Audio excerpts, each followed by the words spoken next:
What's up, everybody? We're back with another deep dive into the insanity that is DanDaDan.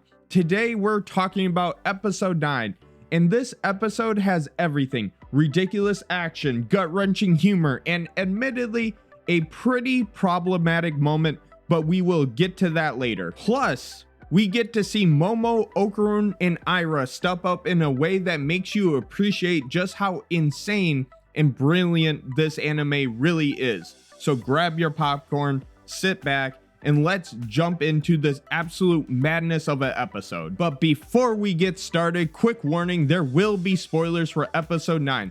If you haven't watched it yet, hit the pause button, go check it out. Trust me, you'll want to thank me later, because this episode is really important. Alright, the episode kicks off right where we left off, with everyone trapped in a separate dimension, and Aira and Okarun are facing off the Sperpo aliens. And let's just say, the situation is not ideal, especially for Okarun, who's butt naked. And Aira, well, she's not doing much better. She's trying to hold it together while dealing with the fact that she's fighting a crab-like alien, while the boy she might like is completely unclothed. This episode, and just DanDaDan in general, does a fantastic job at blending humor with high-stakes action.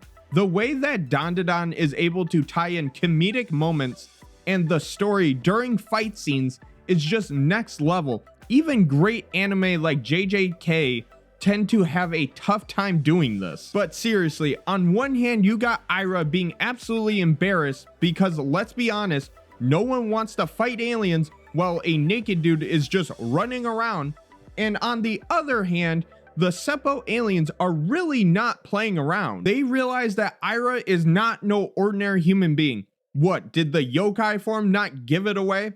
Anyways, they send out their heavy hitter from last episode, the crab-like alien who's a straight up tank and keeps muttering to himself. Aira steps up in a big way here. She dodges the attacks like a pro and even lands a solid kick that sends the crab alien flying into the ceiling. But just when you think she has the upper hand, the Seppo aliens reveal their ace card, the Awesome Zone, which kinda sounds like just a place where you go to play laser tag, but I digress. The Awesome Zone is an area that they create that prevents Okarun and Aira from transforming into their yokai forms. They pin Aira against the wall with their psychic kinesis powers, leaving her wide open for a brutal punch that sends her crashing through classrooms. And let me just say, the animation looks fantastic. Every punch, every movement, it just all looks so fluid. You can even feel the impact of every blow. And this is 10 times more entertaining than the Jake Paul versus Mike Tyson fight.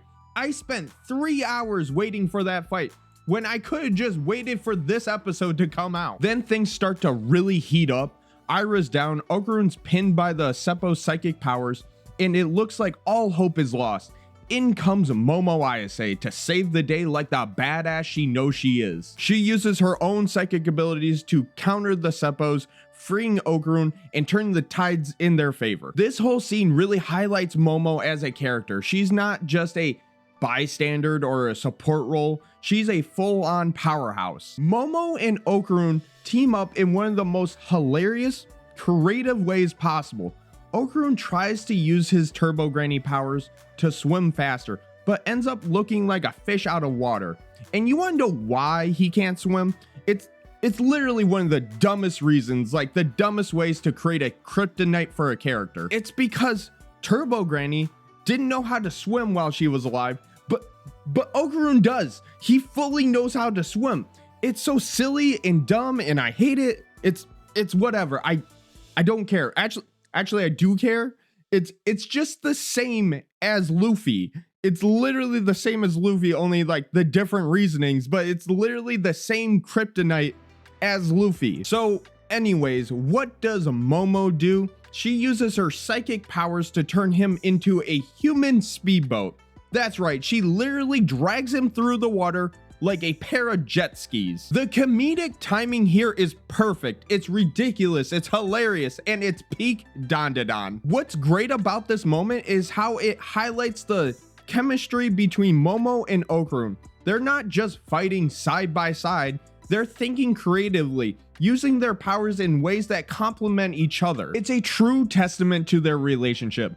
And of course, you have Ira in the background drowning during all of this. But Momo doesn't waste any time, and she uses her psychic powers to force the water out of Ira's lungs, effectively saving her. Now the big question is, will Momo ever get credit for this? Probably not. Knowing Ira, she'll chalk it up to like divine intervention or something, and that she's the main character and Momo is like a demon or something. But then comes the moment that had me mortified, and the reason why I think this episode goes way too far. Momo decides in this like weird scene that they need to strip down because it's creating too much drag when they're going underwater. And I just hate this. I hate that this is part of the show because the show is so great, but I hate that this needs to be included for some reason. I'm not even saying that this is the worst one. Honestly, the other ones are worse due to the camera angles, but this one just feels so unnecessary. Not that the other ones are necessary, but like this one just feels like lazy writing to get to that point. Never have I ever watched a show or movie or any piece of media and saw someone swimming really fast and thought to myself, oh, that's impossible because they're wearing clothes. You know what? We're just gonna move on.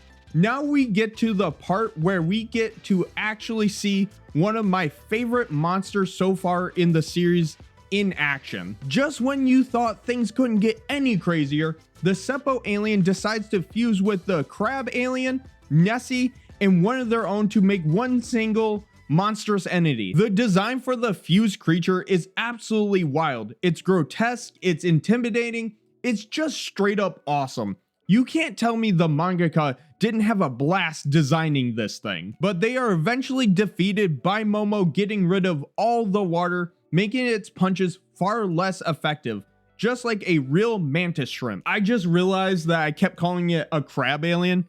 It's actually designed after the mantis shrimp, and that's how she makes that connection because they were learning about mantis shrimp the prior episode.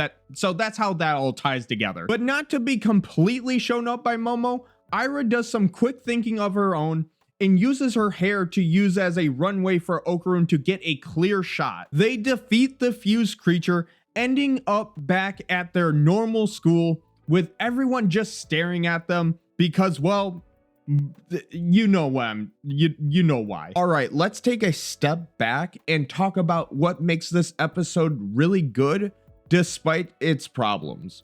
First off, the character development is top notch. Momo continues to prove herself as a leader and strategist, while Okarun's determination to protect his friends shines through, even when he's out of his element. And Ira, she's starting to realize that there's more to this group that meets the eye.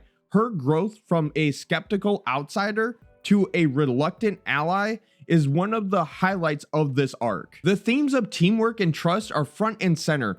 Momo, Okarun, and Ira are all so different, but they're learning to rely on each other in ways that feel authentic and earned. The humor too. The humor is so good. Other than the parts that I've already gone over, which I don't really find funny, I just find weird.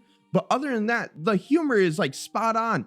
It's one of the top funniest animes I have ever watched, right up there with One Punch Man and Mashal. Like, it's really funny. And overall, this episode of DanDaDan is a masterclass in storytelling.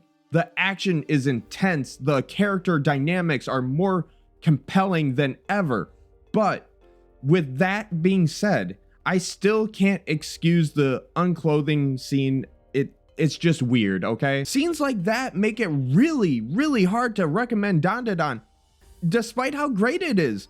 Like, when I'm thinking about recommending DanDaDan to someone, I have to think about, like, will they be able to get past that one thing? And, like, as the episodes go on, it's getting harder and harder to justify it. But all right, that's all for today's breakdown. If you enjoyed this video, make sure you smash that like button, hit subscribe, and ring that noti bell so you don't miss another anime breakdown. And hey, don't forget to drop a comment down below. Let me know what was your favorite moment of the episode. For me personally, it was the Nessie fusion. I just think it was a really cool creature design, but you heard me talk enough. See y'all next time, my fellow shinobi.